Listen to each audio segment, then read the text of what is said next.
नमस्कार दोस्तों, कैसे हैं आप सभी लोग। जैसा कि हम लोग पॉलिटी के जो क्वेश्चंस की प्रैक्टिस कर रहे हैं, ठीक है। तो ये अभी तक 4 उसके वीडियोज हो चुके हैं और ये अगला एक 5वां वीडियो है, ठीक है। चलिए शुरू करते हैं। निम्नलिखित में से किस तिथि को भारतीय संविधान लागू किया गया था। जैसे हमने पिछले वीडियो में बताया था कि लागू करना और स्वीकार करना में फ़र्क है।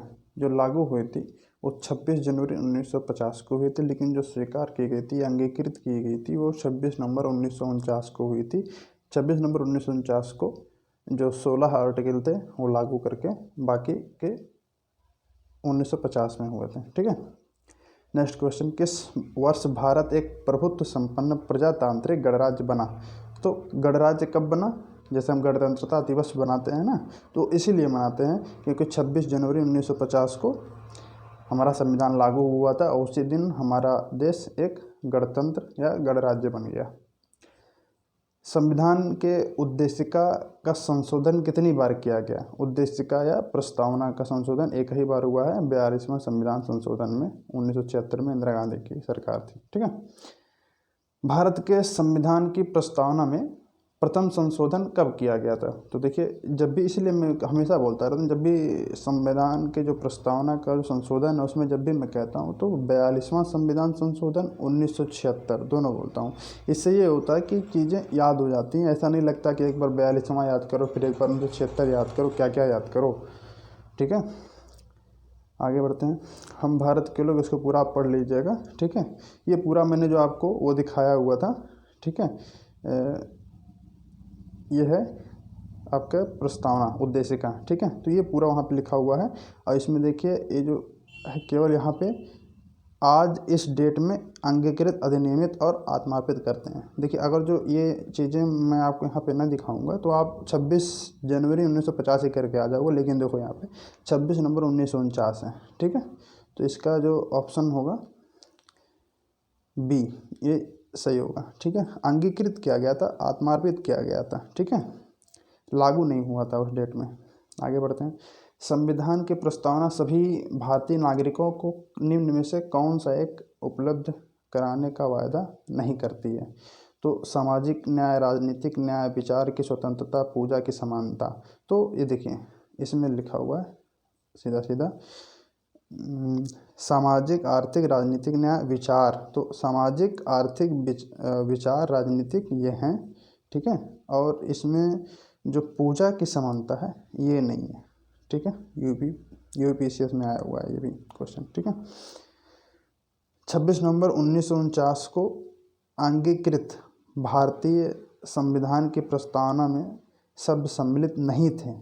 तो कौन शब्द सम्मिलित नहीं थे, जो 42वें संविधान संशोधन में जोड़े गए। तो समाजवादी, पंथ निरपेक्ष और अखंडता, ये तीनों जोड़े गए थे। गणराज्य तो पहले से था। तो 1, 2, 3 यानी ऑप्शन ए सही होगा, ठीक है। आगे बढ़ते हैं। संविधान की उद्देशिका के संबंध में निम्न स्थानों पर विचार कीजिए और दिए गए कूट की सहायता से बताइए कि इनमें से कौन सा सही है। तो पहला, पंडित नेहरू द्वारा प्रस्तुत ऑब्जेक्टिव प्रस्ताव। तो ये मैंने बताया था पहले ही पिछली वीडियो में कि पीटी नेहरू द्वारा दिया गया था, ठीक है। जो उद्देश्य प्रस्ताव था ये कब दिया गया था, डेट मैंने बताया था ना पिछली वीडियो में। तो 13 दिसंबर 1946 को, ठीक है, 13 दिसंबर 1946 को दिया गया था। और इसकी प्रकृति न्याय योग्य नहीं है, ये भी सही है कि न्याय योग्य नहीं होने का क्या मतलब है कि इसे आप कोर्ट में चैलेंज नहीं कर सकते हो। और तीसरा, इसका संशोधन नहीं किया जा सकता, ये गलत है कि संशोधन नहीं किया जा सकता तो 42वां संविधान संशोधन नहीं होता, तो ये गलत है। और बाकी दोनों सही हैं। और संविधान के विशिष्ट प्रावधानों को या रद्द नहीं कर सकता है, तो ये भी सही है, ठीक है। तो इसमें 1, 2 और 4 यानी ऑप्शन बी, ठीक है, ऑप्शन बी इसका सही है। आगे बढ़ते हैं। भारतीय संविधान की उद्देशिका में परिवर्तन किस संशोधन अधिनियम में किए गए थे, ठीक है। तो फिर वही आ गया 42वां 1976 में। प्रस्तावना का वह प्रावधान जो सभी वयस्क नागरिकों को मतदान का अधिकार देता है। तो मतदान का अधिकार मत आप क्यों देते हो अपना, ठीक है, तो अपना नेता चुनने के लिए, ठीक है। तो जहाँ पे जनता खुद सुप्रीम को चुने, जो हेड है स्टेट का, से चुने, उसी को प्रजातंत्र बोलते हैं, ठीक है। तो ये जो आपका ऑप्शन बी है यही इसका सही हो जाएगा। ठीक है।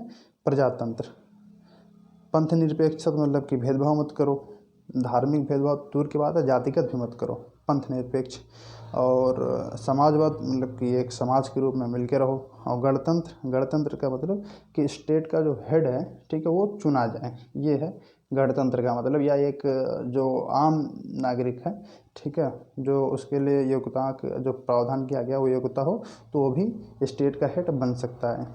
नेक्स्ट क्वेश्चन, भारतीय संविधान के किस भाग में स्पष्ट रूप से घोषणा की गई है कि भारत एक धर्मनिरपेक्ष राज्य है? तो किसमें बोला गया है? जो संविधान की प्रस्तावना है उसी में बोल दिया गया है। ठीक है।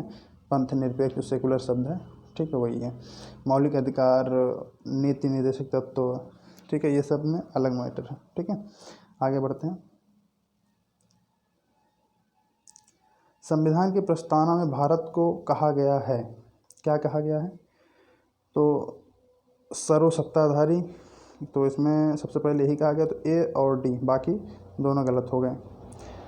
और उसके बाद से समाजवादी, यानी देखिए यही सही हो गया कि पहले संप्रभु होंगे, फिर समाजवादी, फिर धर्मनिरपेक्ष, लोकतांत्रिक, गणराज्य, यानी ऑप्शन इसमें डी सही। भारतीय संविधान का प्राधिकार स्रोत कौन है? तो प्राधिकार, आधिकारिक स्रोत आपका कौन है? राष्ट्रपति, भारत के लोग, सर्वोच्च न्यायालय, सरकार। तो मैंने इसके पहले बता रखा था पिछले वीडियो में, जो भारत के लोग हैं, आम जनता। ठीक है, यह इसका सही जवाब होगा। अभी के लिए इतना ही। ठीक है, और वीडियोज़ को लाइक एंड शेयर करते रहे ताकि हम भी मोटिवेट हों इससे, और अच्छा अच्छा कंटेंट आपको उपलब्ध कराते रहें। ठीक है, और जो इसमें आपको कुछ एडिशनल नॉलेज, इसमें जानकारी चाहिए हो, तो आप उसे कमेंट करके बताइए, आपको उसकी जानकारी दे दी जाएगी। और वीडियोज़ को लाइक एंड शेयर ज़रूर करें। Thank you.